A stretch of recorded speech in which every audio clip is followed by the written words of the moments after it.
Salam jumpa keluarga Indonesia, senang sekali saya Himawan dari Family First Indonesia hadir kembali untuk menyapa Anda, keluarga-keluarga Indonesia, dimanapun Anda semua berada. Saya percaya Anda semua dalam keadaan sehat, Anda semua dalam keadaan damai sejahtera, dan lebih penting lagi, berada di tengah-tengah keluarga yang Anda kasih dan juga mengasihi Anda.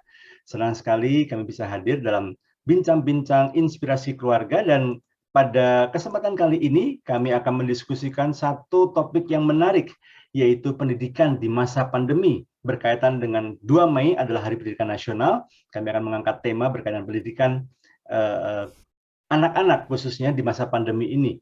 Ketika orang tua dan anak-anak sama-sama burn out, apa yang harus dilakukan?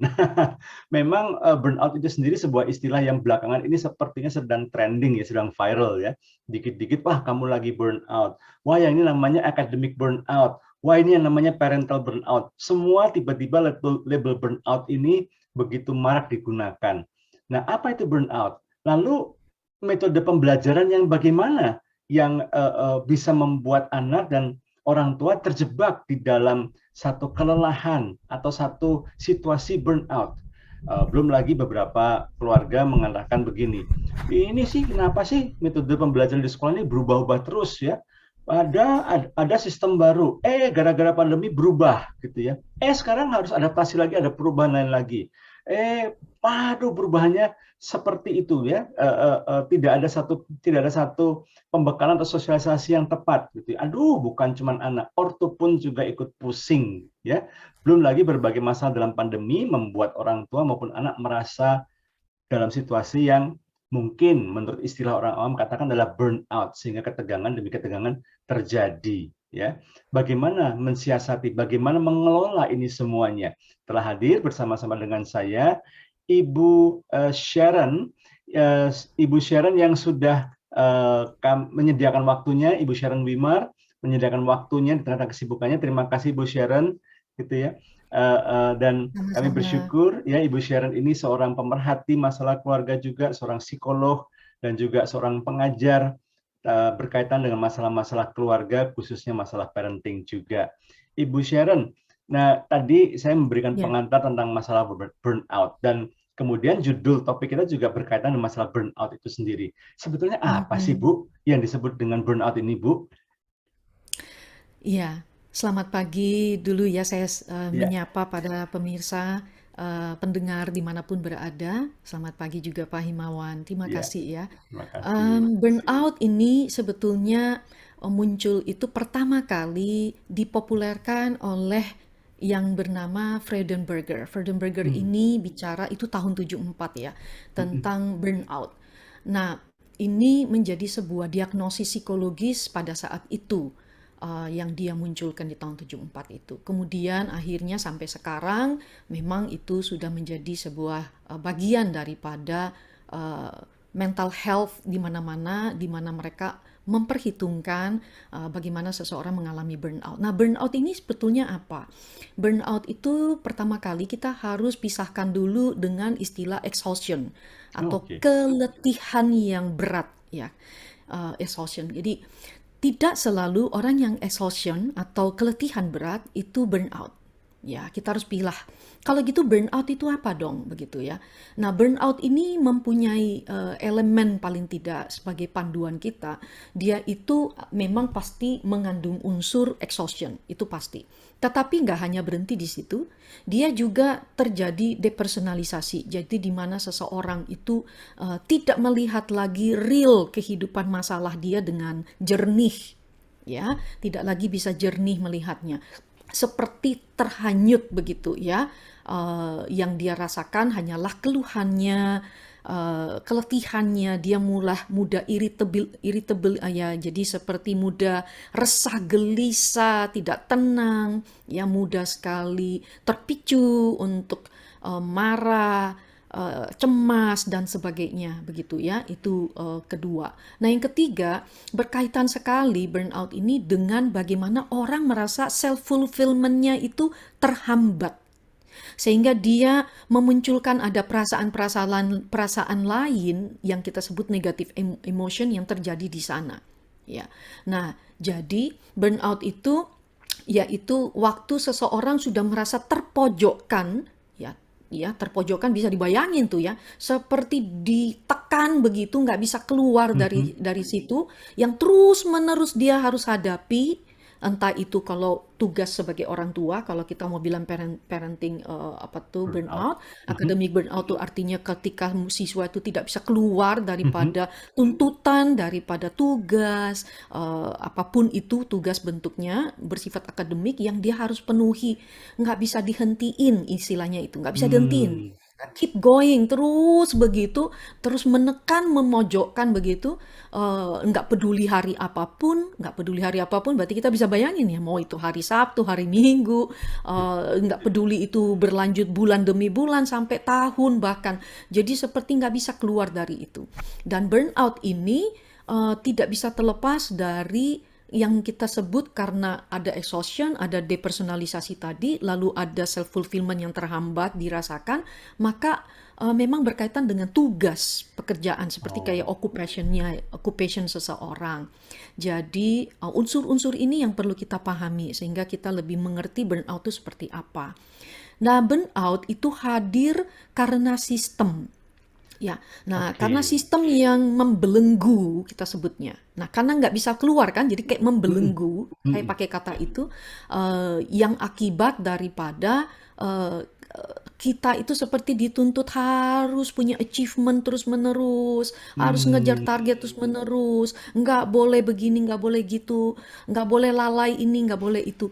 Orang tua akhirnya mempush anak ya ketika merasa anak ini kok prestasinya menurun, misalkan contoh gitu ya. Lalu orang tua punya pekerjaan, pekerjaannya pun menuntut dia.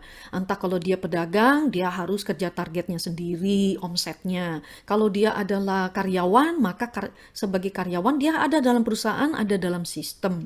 Sistem itu pun diciptakan oleh perusahaan yang mengatur supaya mereka itu tetap keep going on. Ya, dan sepertinya tidak ada balance lagi. Ya, ini saya sebut balance.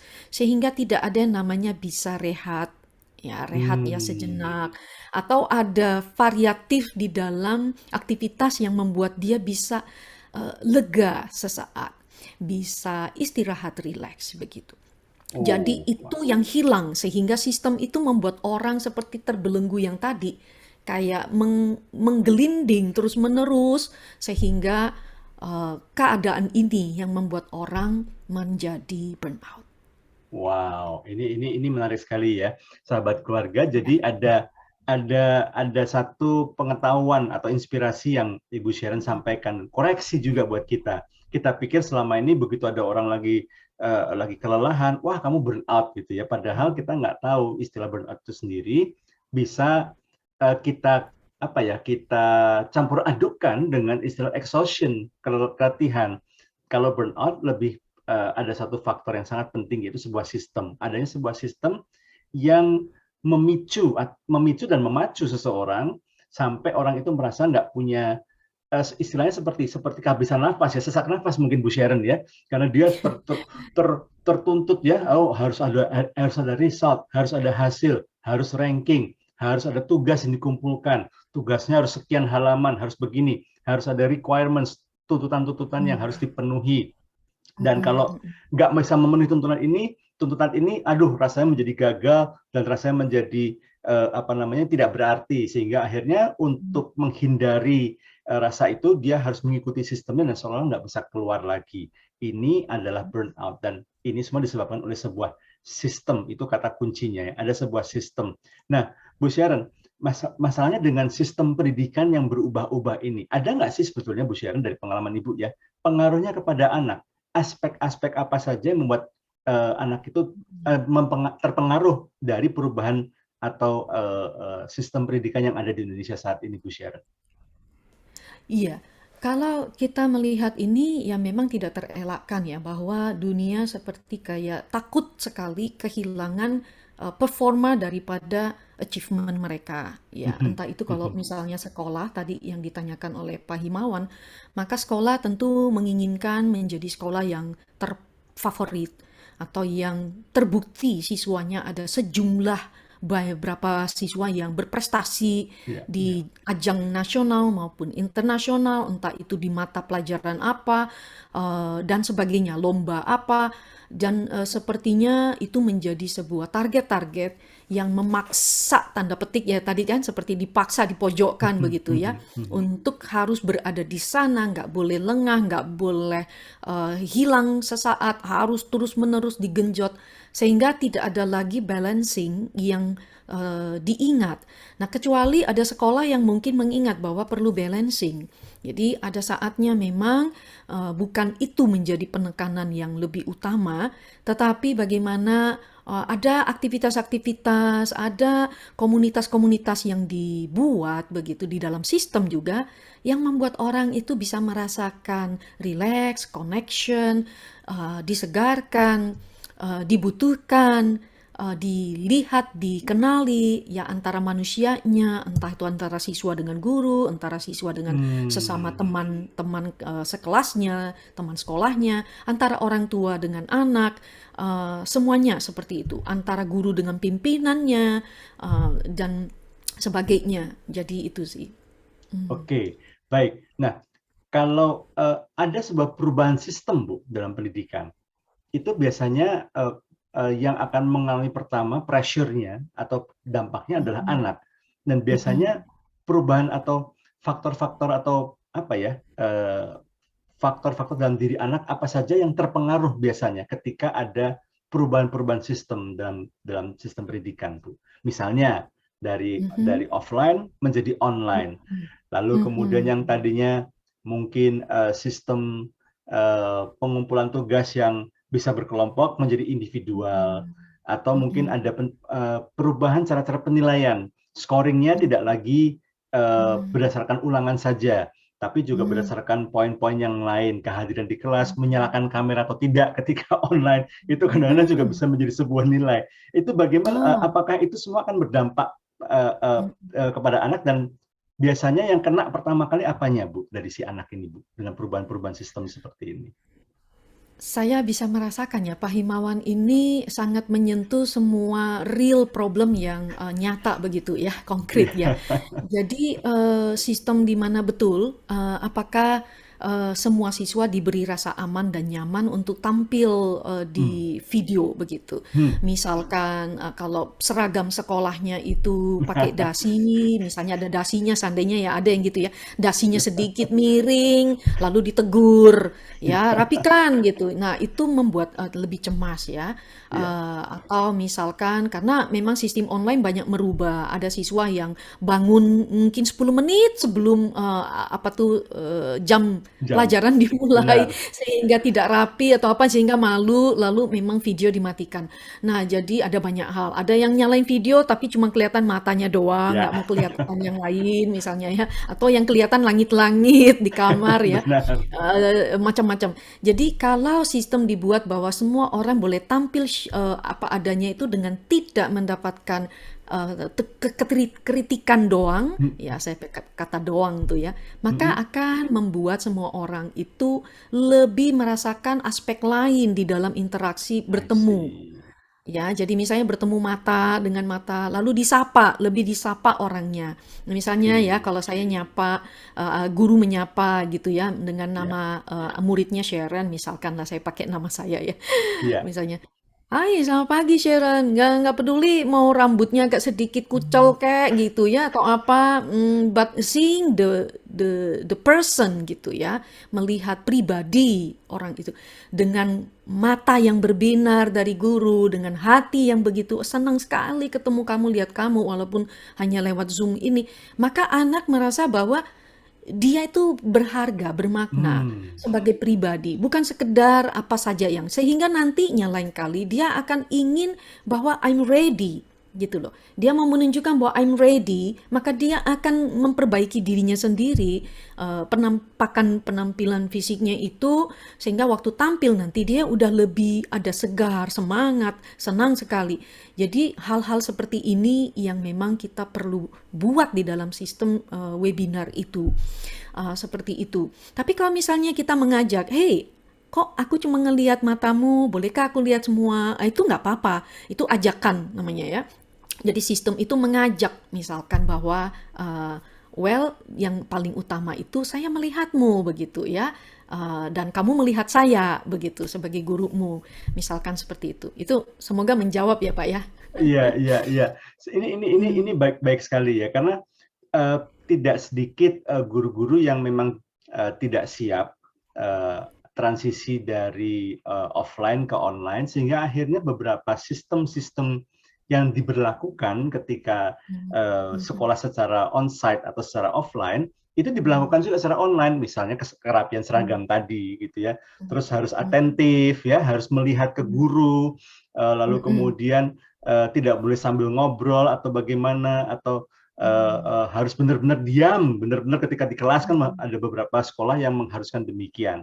Nah, hmm, sehingga hmm, akhirnya membuat siswa, aduh ini malah tambah stres ini. Udah hmm, mungkin hmm, sistem koneksinya nggak bagus di rumah gitu ya, laptopnya juga kurang memadai, masih hmm, harus rapi hmm, lagi, rambut harus bagaimana. Terus kalau hmm, kalau tadi Bu Sharon memberikan contoh yang baik sekali, memberikan ajakan itu lebih hmm, hmm, lebih warm gitu, lebih hangat. Tapi kan tidak sedikit hmm, guru-guru yang itu kenapa kamu nggak nyalain kamera? Gitu. Pasti hmm, kamu hmm, tidur hmm, gitu ya, langsung menyerang, dan apalagi itu di depan anak-anak hmm, yang lain. Itu udah pasti akan menimbulkan masalah-masalah. Nah, hmm, Bu, hmm, hmm, di sisi ya. yang lain ketika anak sedang bergumul dengan perubahan-perubahan sistem yang ada dan Hmm, hmm, sudah tidak sedikit yang mencapai masalah sampai di titik letih ya, karena hmm, aduh malah nggak hmm, menyenangkan belajar secara online ini. Di sisi yang lain hmm, juga harus ada unsur orang tua sendiri, karena kan bagaimanapun juga pandemi kemarin ini mengumpulkan orang tua dan anak yang selama ini orang tua nggak bisa melihat bagaimana situasi anak ketika mengikuti hmm, pendidikan, akhirnya ngelihat mau hmm, nggak mau, bahkan untuk beberapa level pendidikan seperti level-level hmm, SD misalnya, SD awal, hmm, itu orang tua bahkan hmm, harus mendampingi. Di sisi yang lain hmm. orang tua juga harus punya tanggung jawab, Bu, Ya, dalam tanggung jawab pekerjaan, betul. ya, Ya, sebagai ya, ya. pasangan juga, sebagai orang tua juga. Ini Ya. bagaimana, Bu? Orang tua bisa mengelola ini, Bu. Mana yang harus didahulukan, Bu? Ngurusin anak Hmm. dulu, pekerjaan rumah tangga dulu, atau pekerjaan? Apa yang terjadi ketika ada konflik-konflik kepentingan di tengah-tengah situasi saat ini, Bu?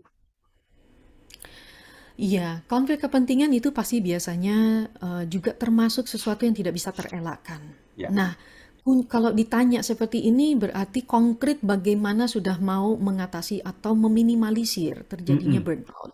Mhm. Maka orang tua memang perlu punya waktu ya, karena orang tua ini kan tahu, dia sebetulnya sadar bahwa sayalah yang akan penting menolong anak saya. Sebetulnya itu, semua orang tua biasanya itu sadari ini. Namun mereka kadangkala seperti tanpa sadar mengeluarkan kalimat kepada anak menuntut anak itu ngatur hidupnya sendiri supaya meringankan beban Ya, orang tua untuk tidak stres berkelanjutan. Kamu tolong benar, saya benar. dong dengan kata lain. Tapi tentu tidak diucapkan dengan kalimat itu ya, tolong saya. Tetapi cara menegur anak menunjukkan stres orang tua itu sudah seperti minta tolong gitu kepada anak. Nah, sementara orang tua di balik itu sebetulnya sadar bahwa dia adalah pemimpin keluarga itu kan ya, yang memimpin.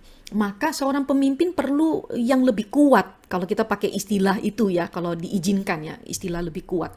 Artinya dia yang memampukan untuk mengatasi, meredam segala gejolak konflik yang mungkin terjadi atau eskalasi emosi yang tidak perlu begitu. Nah, jadi orang tua itu perlu menurut saya nih ya, satu, setiap malam hari. Kenapa malam? Nanti itu penting sekali ya. Seperti akhir daripada satu hari itu. Ambillah waktu 30 menit. Jalankan. Jangan nganggap ini remeh. 30 menit. Diamlah. Diamlah. Kalau sepasang suami istri boleh masing-masing diam tetapi berada di kamarnya misalnya ya. Sebelum tidur untuk diam, tenangkan semuanya, relax gitu duduknya. Lalu renungkan sepanjang hari. Apa yang kamu itu sepanjang hari ini bereaksi karena tidak bisa keluar dari sebuah tuntutan-tuntutan tadi yang menekan, yang memojokkan, terus-menerus harus berada di dalam suasana seperti harus performa terus, tetapi letih banget, kok nggak berakhir-akhir. Disitulah coba berdiam, lalu lihat value-value apa sih yang selama ini justru membuat burnout itu juga terjadi di dalam keluarga, menambah beban itu. Mungkin nilai-nilai atau value itu teradopsi dari sistem di mana dia tempat bekerja. Kalau dia itu adalah karyawan, entah karyawan itu mau level jabatannya apapun ya, pokoknya dia karyawan gitu ya. Apakah saya sebagai orang tua mengadopsi tanpa sadar dan itu merusak ketika saya memakai sistem itu, value itu buat keluarga saya. Merenungkan di sana sesaat, lalu amati kembali kata-kata apa yang sudah terucapkan kepada anak sehingga justru tidak menenangkan. Kuncinya di sana ya, menenangkan. Menenangkan ini penting karena interaksi yang menenangkan akan membuat tidak terbelenggu dalam sistem yang sudah membuat kita seperti mengalami vertigo emosi. Nah, saya mau pakai istilah ini sedikit ya, maaf. Sedikit sesuatu yang baru ya, Menarik vertigo ini, Bu. emosi. Vertigo emosi. Ya, Ya. vertigo emosi itu kan orang yang kalau kita vertigo tuh kalau orang yang pernah ngalami vertigo tahu ya bahwa seperti nggak bisa keluar, dia tuh pusing, nggak mungkin bisa berdiri, apalagi duduk, nggak nyaman, akan pasti lebih ingin tidur begitu kalau orang ngalami itu. Nah sama, emotion ketika ngalami vertigo, itu seperti kayak tidak lagi bisa menghentikan pusingnya itu. Jadi bereaksinya berlebihan, sedikit aja irritable gitu ya, gampang terusik gitu ya, gampang marah, gampang jengkel, apapun itu, hal kecil sekalipun kesentil, udah langsung. Maka ini yang di malam hari itu 30 menit itu semua disadari. Apa yang keluar dari mulut yang menuntut, maka itu yang terdeteksi, penyebab. Nah, sehingga exhaustion ini yang berkelebihan tidak bisa keluar dari sistem itu yang jadi burnout, kita sebut relentless change itu. Jadi seperti nggak pernah berhenti, nggak bisa diberhentiin terus menerus, harus ngikutin apapun yang terjadi untuk saya harus menyesuaikan diri, tetapi lupa bahwa perlu balancing life. Dan ketika orang tua sendiri punya kesempatan ini melakukan, mempraktekannya, maka dia bisa mengajak anak untuk juga melakukan hal yang sama. Ya, jadi di tengah-tengah misalnya pulang kerja atau selesai sudah kerja sejenak, luangkan waktu 10 menit, ajak anak setelah selesai studinya gitu ya, sebelum mau les ini itu, ajak mereka untuk rileks bersama. Ya, entah rendam kaki di air, goyang-goyang ngerasain, lalu sambil ngobrol ringan gitu ya. Jangan ngobrol lagi, apa hari ini tugasmu? Tadi guru apa? Jangan lagi bicarain itu. Jadi Ya, ya, ya. just talk something yang ringan aja ya, relax aja, biasa aja. Sehingga itu meregangkan, melonggarkan, kendorkan semua hal yang penat sehingga keluar dari vertigo emosi itu. Hmm, Jadi berhenti. Putarannya itu yang bikin pusing itu berhenti berhenti. gitu. Ya, ya. Nah, di sana boleh isengin satu sama lain atau apa sehingga menjadi apa ya? Ada sebuah sesuatu yang terjadi ya kita berhenti sejenak. This is you, this is me, and we just want to know each other, we just want to listen to one another gitu ya. Jadi itu terjadi. Maka biasanya pun suara itu akan berubah waktu ngobrol, Hmm, suaranya hmm, hmm. berubah. Intonasi akan ikut berubah. Mata eye to eye itu akan connect. Anak merasa orang tuanya pengen lihat dia, kenal dia. Pandanglah, hadirlah pada saat itu. Nah, itu sih kalau konkret-konkret bagaimana menolong orang tua ketika menyikapi, mengevaluasi apa yang sedang terjadi. Wow, ini menarik sekali Bu Sharon. Kebanyakan banyak orang tua yang merasa terjebak ya, sehingga harus perform, harus achieve, dan Mm-mm. lupa bahwa kehidupan berkeluarga itu termasuk relasi dengan anak itu lebih dari sekedar memacu anak berprestasi, lebih dari sekedar apa namanya memacu anak menyelesaikan tugas-tugas. Termasuk orang tua sendiri juga tidak boleh melihat parenting ini sebagai satu masa atau satu sesi di mana dia sedang disorot orang, dia akan jadi orang tua yang berhasil atau tidak, dia harus punya achieve sesuatu sebagai orang tua atau tidak. Jadi dia perlu waktu untuk berhenti sejenak, Ya, evaluasi, dan kemudian termasuk dengan anak ya, ada waktu yang perlu disediakan untuk ya sesuatu yang santai, mungkin sambil berkebun sama-sama, atau mungkin tadi seperti Bu Sharon katakan ya, kalau ada kolam, masukkan kaki di kolam misalnya, lalu ngobrol yang santai-santai, jangan ngobrol yang penting-penting, karena kalau ngobrol yang penting-penting jadi meeting ya Bu Sharon ya. Iya, akhirnya ini Oke. bukan father daughter time atau bukan mother son time, tapi ini mami lagi cek checklist ini. Saya udah kerjain semua nggak tugas-tugas saya, nggak Jadi ada anu beda. ya Pak, mandor, jadi Jadi mandor mandor. supervisor ya. Nggak ada bedanya sama guru di sekolah yang ngecekin ini PR-nya udah dikerjain belum, tugasnya mana gitu. Jadi orang tua juga perlu ya. Tapi saya mau tanya sekali lagi Bu Sharon gitu ya, banyak orang tua yang seperti kebingungan kalau lagi ada konflik ya antara menemani anak belajar atau Mm-mm. mendampingi anak untuk menjelaskan apa yang mungkin guru kurang jelas dijelaskan, Mm. guru kurang ya melalui online. Tapi di sisi yang lain juga ada deadline dari pekerjaan.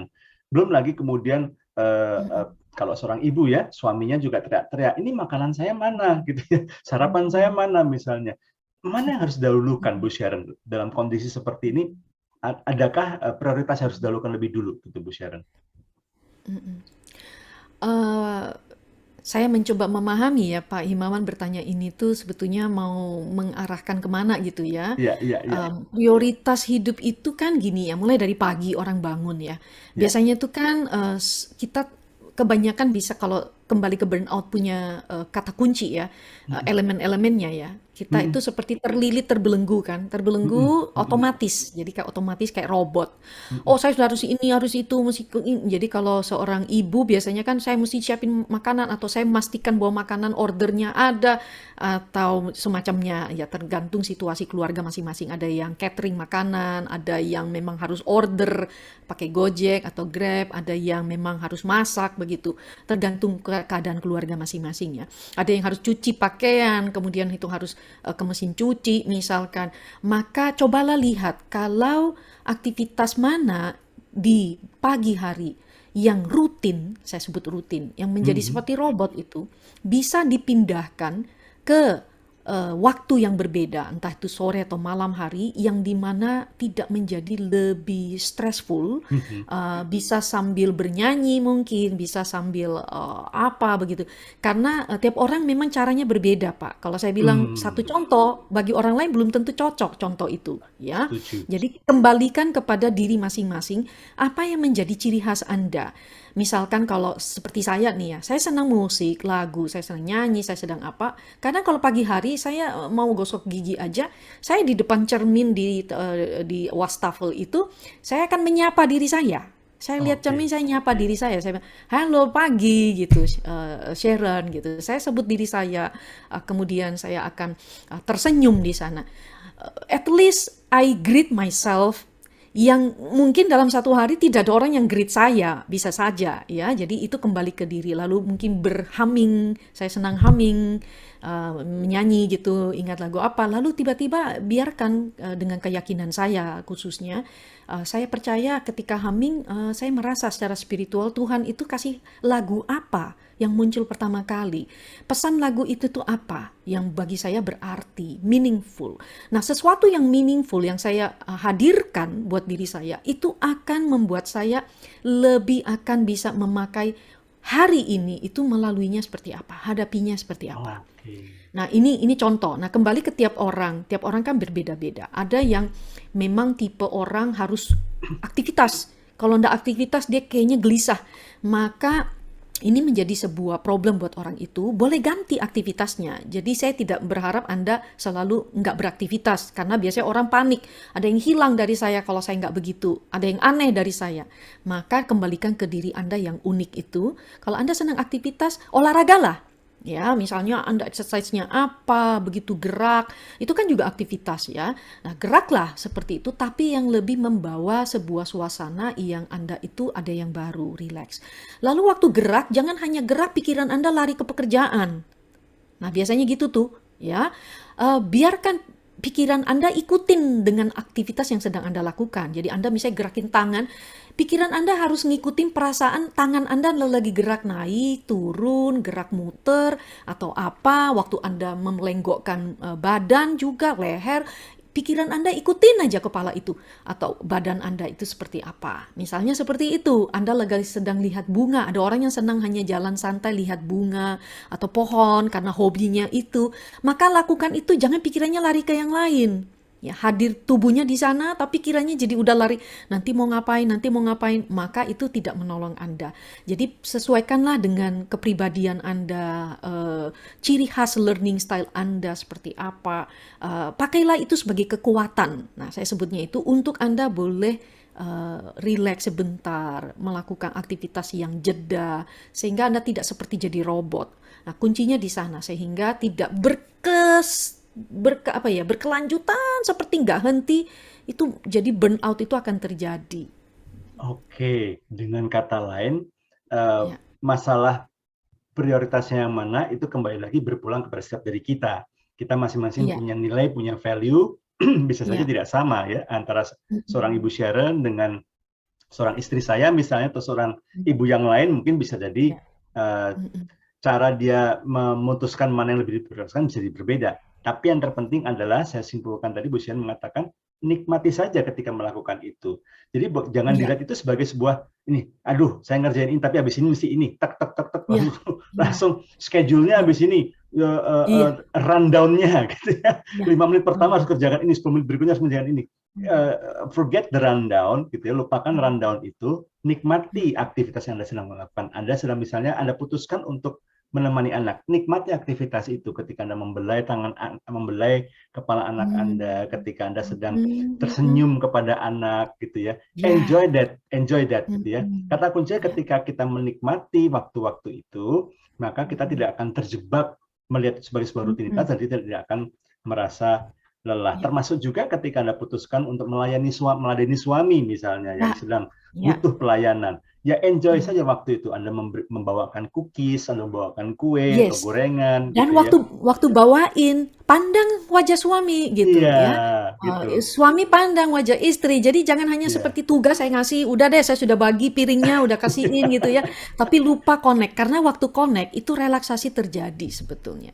Nah, Ya, ini menarik sekali. ya, Ketika ada heeh, connect, ada kontak iya, mata, ada ada, senyuman, ada iya, sapaan, ada itulah waktu sapaan. rileks ya. Waktu Mhm, rileks yang akan mhm, mengurangi tensi, mhm. mengurangi ketegangan Iya, sehingga iya, Anda akan terhindar dari kelelahan yang berlebihan apalagi sampai merasa terjebak dalam sistem yang disebut iya, dengan burnout tadi. iya. Nah, Terbelenggu ya. Kalau saya lebih senang terbelenggu. kata terbelenggu. Terbelenggu, baik, terbelenggu. Wah, terima kasih Bu Sharon.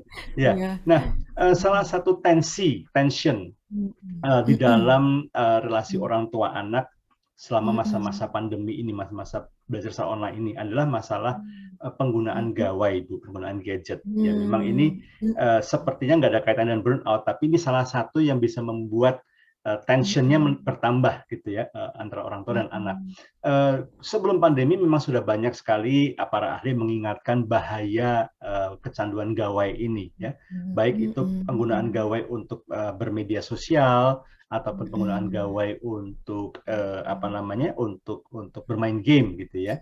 Tidak mhm, jarang dulu sudah banyak mengingatkan, tapi gara-gara pandemi ini semua serba iya, online, semua harus melalui gawai mhm, ya.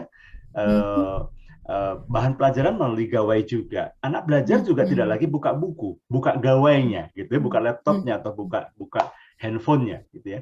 mhm, Dan mhm, akhirnya orang tua menjadi kesulitan untuk membedakan ini anak saya lagi buka gawainya ini, handphonenya ini, kalau saya lihat dari luar kamar kayaknya belajar gitu. Tapi mhm, rupanya mhm, mungkin mungkin dia pakai dua gadget gitu ya. Satu tabnya memang betul bahan pelajaran, tapi ada sebuah mhm, gadget kecil, handphone kecil di depannya, dia lagi mhm, nonton YouTube misalnya, atau dia sambil main game mhm, misalnya. Belum lagi mhm, kemudian anak berkilah begini, loh kita nggak lagi main mhm, game, kita lagi ngobrol-ngobrol sama teman-teman, kan kita nggak boleh ketemu mhm, nih ya. Ini ada satu berdalih ya? berdalih begitu. Ini ada satu aplikasi namanya Mm, mm, Discord gitu ya. Kita bisa ngobrol, chatting, seru deh di sini gitu ya. Nah, mm, tapi kemudian ya sudah orang tua berpikir ya memanglah bersosialisasi. Tapi kemudian tidurnya jam 1 pagi, jam 2 pagi gitu ya, mm, kerasikan mm, ngobrol. Apalagi mm, aplikasi ini juga bisa sambil nonton film sama-sama atau main game sama-sama. Sehingga akhirnya mm, kesulitan bangun pagi, muncul lagi mm, tension gitu ya. Akhirnya banyak mm, orang tua ngomong begini, ini gimana nih masalah penggunaan gawai ini? Masih mm, relevankah saya batasin harus hanya boleh sekian mm, jam mm, ataukah saya boleh mm, kasih kelonggaran kepada anak? Tapi kalau mm, kelonggaran, saya kasih kelonggaran dengan saya berpikir ya udahlah kasihan anak udah nggak bisa kemana-mana. mm, Masa sekarang pakai gawai, tapi jam 2 pagi baru tidur, jam 3 pagi baru tidur. Sementara bangun paginya jadi susah. Ada mm, nggak mungkin mm, saran dari Ibu Sharon bagaimana untuk mm, para ibu-ibu yang mendengarkan bincang-bincang kita, mm. bagaimana mensiasati atau mengelola kondisi yang Ya. saat ini terjadi, Bu Sharon? Baik, heeh. Saya langsung sudah bisa kebayang banget karena Pak Himawan bisa seperti memotretnya dalam bingkai kalimat tadi ya, situasi yang terjadi. Ada dua hal. Pertama, banyak orang belum bicara mengenai membangun kebiasaan yang sehat. Tetapi yang terjadi banyak yang kedua, yaitu apa? Sudah terlanjur atau seseorang itu entah itu anak entah itu orang tuanya ya karena tidak hanya anak loh yang bisa terlilit oleh penggunaan gawai ya bisa saja orang tua juga gitu Benar banyak ya. sekali, Bu. Nah maka biasanya terjadi itu yang kedua ini karena jarang orang bicara yang pertama membangun ya lebih banyak adalah bagaimana memperbaiki kalau seseorang itu kecenderungannya tidak tahu bagaimana dia beraktivitas atau memilih yang mengatur menentukan dirinya tapi ya udah deh larut atau mencari hiburan yang akhirnya sudah larut dengan gawai itu karena hiburan hanya dari sana informasi kebetulan juga dari sana tidak terelakkan semua dari sana belanja juga harus pakai gawai macam-macam semua sekarang gawai Benar, lihat Bu. YouTube sebagai pengganti televisi dan sebagainya. Nah sekarang caranya gimana? Orang tua seringkali jangan hanya mengkritik mengenai atau menegur masalah penggunaan gawainya doang. Ya, ini saran saya pribadi. Mengapa? Karena kalau isu itu terus yang hanya disebut misalnya, dari tadi kok begini terus, ayo dong, nemenin mama ngobrol dong, ayo temenin papa ngobrol dong, ya, kamu kok asik sendiri dong. Nah, itu kan menegur ya. Karena nggak ada gunanya lagi. Karena mau nggak mau kita sudah berada di dalam bahwa alat perangkat yang paling utama dalam semua aktivitas manusia itu sudah itu, ya segala hal, ya segala hal. Nah maka kalau mau ngajak ketoklah pintu gitu kalau anak itu remaja ya bukalah lalu anak biasanya nengok sesaat begitu nanti ada waktu nggak gitu jadi nanyain ya kapan selesai gitu bisa nggak kalau 10 menit lagi atau 15 menit lagi jadi berikan waktu jangan bilang sekarang gitu ya maka orang waktu dihentikan mendadak di tengah-tengah dia sedang seorang anak misalnya sedang ngapain itu pasti susah mau hentiin langsung sama orang tua juga gitu kan kalau lagi tengah-tengah lagi asik apa terus anak gangguin itu kita sebut ganggu ya misalnya ya interupsi ya itu juga kan nggak enak masa mau diberhentiin mendadak nggak mungkin jadi orang itu butuh waktu jadi berikan itu jadi real gitu konkret bahwa jangan unreal real bahwa orang butuh waktu gitu 15 menit lagi mama butuh kamu gitu boleh nggak kita ini oke 15 menit lagi kalau dia bilang nggak bisa 30 menit lagi oh ya udah jadi seperti di situ ada bargainingnya tapi nanti setelah itu sudah apa ya lakukanlah aktivitas itu waktu ketemu ya jangan dibahas lagi tadi ngapain ya kayak interogasi atau kita sebutnya begitu ya jadi nggak penting lagi gitu tetapi hadirkan di dalam pertemuan itu rasakan anak ini sedang butuh apa butuhnya itu seperti apa yang dia hadapi, tegangkah dia, maka itu akan terobservasi. Ciptakanlah percakapan atau aktivitas itu dilakukan seperti yang diinginkan. Mau ngapain? Mau ngajak keluar, sudah nemenin belanja kah? Atau mau sedang ada suguhan kudapan misalkan, mau membuat anak mau makan bareng gitu, atau apa? Ya terserah begitu. Tapi lakukanlah itu. Begitu. Lalu nikmati interaksinya. Karena tanpa disadari, waktu interaksi itu terjadi, anak sedang diajak ke sebuah situasi dan kondisi. di mana dia akan di sana rileks dan kebutuhan untuk ditenangkan kembali, diregangkan kembali, dikendorkan kembali itu bersama orang tua itu tersedia. Tersedia. Karena ini yang banyak tidak tersedia buat anak. Gimana saya meregangkan betul, diri saya? betul. Manusia butuh sesamanya, nggak bisa sendiri. Orang yang tingkat tinggi yang sudah benar kuat self-nya itu baru bisa memang dia akan hadirkan, munculkan. Ya, tapi dia tetap butuh orang lain. Nah, kita nggak bisa menyangkali hal ini dan jangan deny hal ini. Jangan ignore, abaikan hal ini. Itu sangat-sangat dibutuhkan oleh manusia itu. Nah, carilah, ciptakanlah. Nah, itu penting sekali. Ya, uh, keep preserve. Jadi kita harus merawatnya, Iya, iya, memeliharanya. iya. Itu penting juga. Banyak orang mau menciptakan tapi nggak bisa mempertahankan Merawat. dengan merawat sebuah Benar. kebiasaan baru, sebuah sistem yang baru untuk meregangkan. Dan anak itu makin kuat nantinya ketika resiliensinya ya. Resiliensi itu nggak bisa terelakkan ketika bicara burnout. Resiliensi itu hadir melalui apa? Ketika anak itu terbiasa untuk mendapatkan dari orang tuanya bagaimana regang, kendor, rileks itu dan bagaimana menjadi interaksi relasi yang menghidupkan self seseorang. Menghidupkan self seseorang ini penting sebagai bagian daripada resiliensi. Banyak orang resiliensinya rendah atau kurang, daya tahannya terhadap stres, bangkit kembali itu resiliensi ya. Karena dia nggak punya self yang kuat ya. Maka ini penting sekali kita sadari itu datangnya dari sana. Investasikanlah, rawatlah itu. Kalau bicara rawat, segala hal kan perlu dirawat. Kita punya benda yang kita sukai, kita punya barang yang kita sukai, kita perlu rawat. Kita perlu terus-menerus bagaimana menyediakan waktu untuk hal itu dirawat.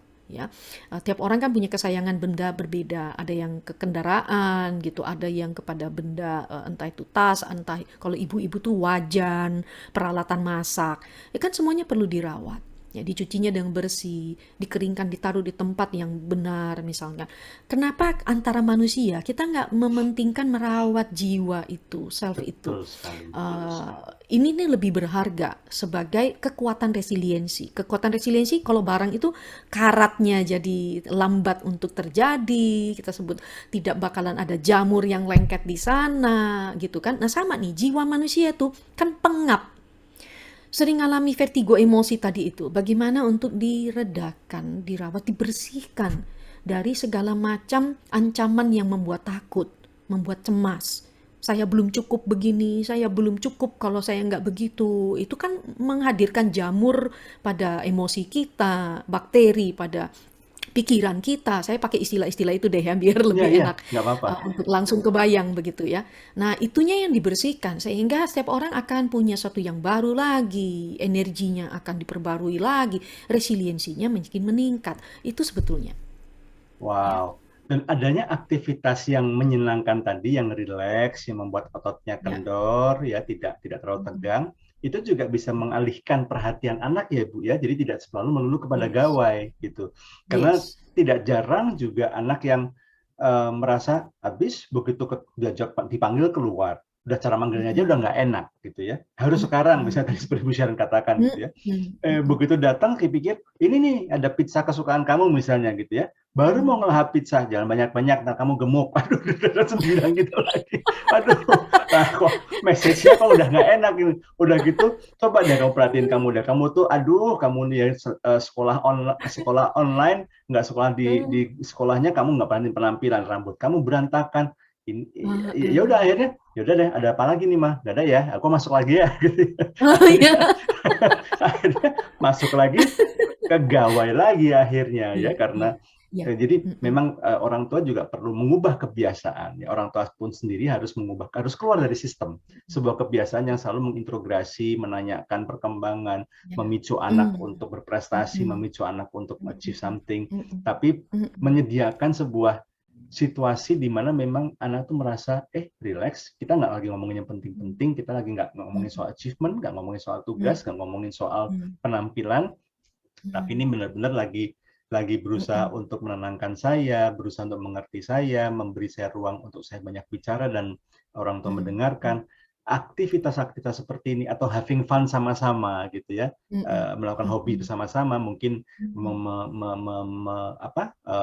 menyusun puzzle gitu ya, bantuin, yuk kita Mhm. bikin puzzle sama-sama yuk gitu ya. Mhm. Aktivitas bersama-sama Mhm. ini yang menyenangkan, rileks, ini akan mengalihkan anak dari gawai. Jadi Mhm. bukan hanya sekedar Mhm. menyibukkan anak, kan ada orang tua yang gini ya, aduh saya kasih kesibukan apa nih? Mhm. Harus les, Mhm. harus ini, harus ini, harus Mhm. ini. Mhm. Intinya mau menjauhkan anak dari Mhm. gawai, tapi kemudian menyelamatkan, memindahkan anak ya dari sebuah Mhm. sistem ke dalam sistem yang Mhm. lain lagi yang juga membuat anak belum tentu anak Mhm. senang, belum tentu anak-anak enjoy, belum tentu Ya, ototnya ya, jadi reda ya. gitu ya. Dan anak butuh pengalaman apa yang Nah, namanya bisa mengatasi keletihan emosi dan keluar dari jebakan terbelenggu ya, kalau iya, iya, kemungkinan iya. besar terkena burnout, itu jangan sampai mereka cari substitute satisfaction namanya. Substitute itu Hmm, pengganti kepuasan untuk meredakan kecemasan, yaitu akhirnya ke gawai lebih banyak, entah hmm, itu game. Dia bilang saya mau relax, saya mau di sana, tapi tanpa disadari ketika terbelenggu dengan itu juga, dia tidak pernah bisa menghentikan cemasnya itu.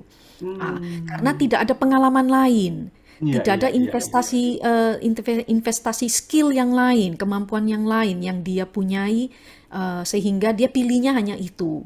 Sebetulnya itu juga. Oke, Nah, Pak Himawan, saya ingin tambahkan sedikit. silakan, silakan. Ada tahapan burnout yang perlu diwaspadai Ya, atau ya, disikapi dengan kesadaran jangan sampai terjadi begitu ya. iya, Jadi benar. burnout itu ada tahapannya terjadi. Pertama, orang pertama itu sudah mulai mengeluh letih, terasa letih fisik, mental semuanya karena konflik yang berkepanjangan misalkan. Ya, antara orang tua sama anak, maka situasinya itu konflik antara orang tua sama anak berkepanjangan misalnya. Nah, keletihan kalau sudah terjadi, mudah teriritasi, mudah terpicu, mudah kesentil dikit aja udah langsung kebakar begitu misalnya. Maka itu tanda pertama tahapan terjadi. Tahapan kedua menuju ke burnout betul-betul itu adalah saya mau memisahkan, menjauhkan diri. Saya nggak mau tuh nyapa-nyapa anak saya. Setiap saya nyapa saya lebih sakit hati. Makanya distance itu terjadi. Atau anak juga ke orang tua. Aduh, gue kalau deket-deket nanti ribut lagi. Udah, gue mendingan menjauh, menghindar. Nah, menjauh ada yang secara fisik, tapi ada yang juga secara emosional. Ya, secara fisik nggak bisa terhindar misalnya karena rumahnya kecil, ya mau nggak mau gerak kemana juga ketemu begitu ya. Tapi secara emosi, udah nggak ada. Gue nggak peduli lah. Nah, itu muncul tuh, nggak peduli. Gue nggak peduli sama lu, gitu. Gue nggak mau tahu. Nah, itu dua kata yang sering muncul dalam pikiran. Distance. Jadi kita menjauhkan diri. Atau orang tua itu menjauhkan diri, atau anak itu menjauhkan diri. Itu tanda tuh. Sehingga energi, dia nggak mau lagi keluarin energi untuk saling menulari satu sama lain yang sehat. Tetapi karena takut energinya kesedot, dia menjauh. Ya. Nah, tahap ketiga yang terjadi kalau sudah sampai menjauh, ya menjauhkan diri, ya baik itu emosi maupun fisik juga, maka biasanya itu kehilangan fulfillment, perasaannya hilang. Aku ini kok jadi orang tua kok begini ya? Kok aku nggak lagi kenal anakku? Atau anakku kok nggak kenal aku? Ya, itu muncul tuh. Jadi seperti ada kehilangan sesuatu di sana. Saya kok kehilangan ya? Keluarga ini kok kayaknya terpisah semua ya. Ada rasa kehilangan mulai muncul. Oke, fulfillment berarti rasa sudah bisa apa tuh fulfillment? Pemenuhan diri Pemenuhan itu diri. hilang, hilang gitu, hilang. Nah, tahap berikutnya yang terjadi yang menuju ke benar-benar burnout itu adalah ketika menjadi distress lalu muncul perasaan malu. Aduh, aku kok orang tua yang nggak becus ya. Kok aku gagal ya jadi orang tua ya. Rasa shame, malu, rasa bersalah muncul, guilt. Anak pun gitu.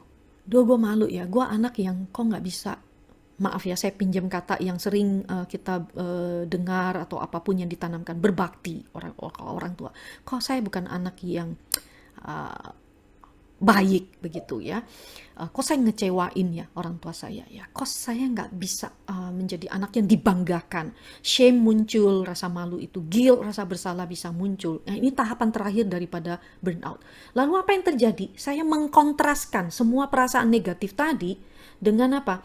Dengan bagaimana diri saya punya harapan menjadi orang tua seperti apa, ideal, sama yang saya sekarang sedang munculkan, sama bagaimana saya merubahnya? Ada 3 hal di sini. Nah, termasuk anak. Idealnya saya jadi anak itu masih gimana ya? Kalau menjadi siswa seperti apa begitu idealnya. Lalu sekarang ini saya ini memandang diri saya seperti apa, sebagai anak yang seperti apa, persepsi saya, beliefnya saya, sebagai siswa seperti apa juga kepada guru dan sekolah saya. Dan saya ingin berubahnya menjadi apa? Nah itu 3 hal ini seperti bertempur. Akhirnya melelahkan banget secara mental. Dan ini mengendap di dalam diri, tidak bisa hilang. Dan beserta perasaannya tadi, shame-nya, guilt-nya, dan lain-lain sebagainya. Sehingga burnout lah yang terjadi. Seperti pikulan itu, beban itu dibawa terus. Ya, berapa puluh kilo itu nggak terasa, kumulatif terjadi, bertumpuk, dibawa terus berhari-hari, berbulan-bulan, berminggu, bertahun-tahun. Maka burnout itulah yang terjadi. Nah ini tahapannya Pak. Wow. Jadi kalau kita menyadari tahapan ini, ketika lelah aja, tahapan pertama, segeralah untuk rilekskan atasi. Jangan biarkan dia berkembang biak lebih jauh begitu ke Iya, iya. Ke tahap mendistance berikutnya diri ya. lah. Ya, kalau sudah distance terjadi, jangan biarkan sampai perasaan-perasaan tadi yang sudah lost akan fulfillment tadi itu merasuki ya. Harus segera untuk dihentikan, harus segera diatasi. Mengapa saya menjauh? Ya, menjauh ini malah menambah apa buat saya realnya, dirasakannya apa. Maka itu tadi saya bilang di malam hari itu sangat berguna ketika seseorang mengendapkan segala sesuatu, evaluasi, lalu bagaimana untuk besoknya itu bisa lebih segar dan mulai dengan sesuatu yang dirubah itu. Wow, wah keren sekali nih Bu Sharon. Wah kalau kalau kita mendengarkan pemaparan Bu Sharon dan kita ngobrol-ngobrol ini nggak terasa pengen sebetulnya ngobrol lebih banyak lagi dengan Bu Sharon, tetapi waktu yang membatasi kita. Tadi Ya. sebelum kita berbincang-bincang memang kita sempat bicara ya Bu ya, membicarakan hal ini nggak cukup cuma 1 sesi, kayaknya harus 2-3 sesi tersendiri gitu ya. Ya kami harapkan nanti dia kesempatan mendatang kita ada kesempatan juga dan Bu Sharon berkenan juga untuk berbagi kembali dengan kami ya Bu ya. Baik Pak Himawan, terima kasih juga. Iya, iya. Mohon maaf ini sekali lagi Ya. terima kasih untuk waktu yang Ibu berikan dan juga inspirasinya, pengetahuan dan juga sharing-sharing yang sangat mengubahkan. Saya yakin setiap warga Indonesia Anda semua belajar banyak hari ini ya, bahwa ternyata hal-hal kecil yang kita anggap sebagai sebuah rutinitas ternyata bisa menjebak kita. Dan ketika kita terjebak dalam sebuah sistem, kita merasa nggak bisa keluar, disitulah kita merasa burnout.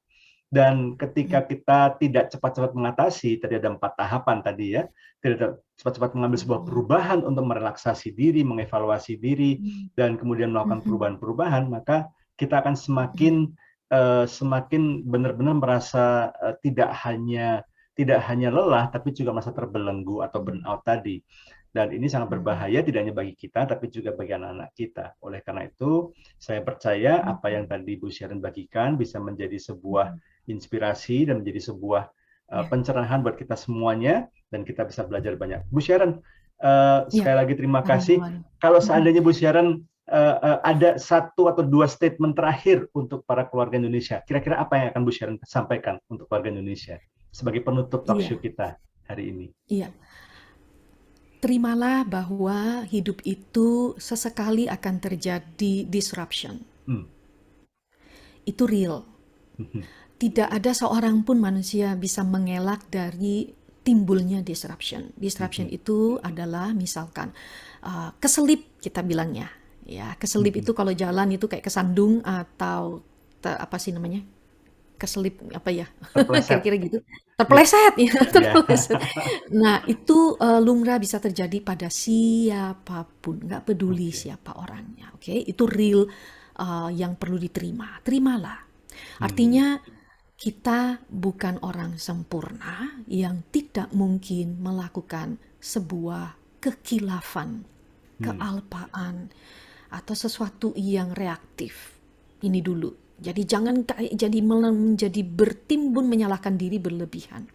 Ketika itu terjadi, lakukan segera karena disadari untuk memperbaiki. Kita sebut repair.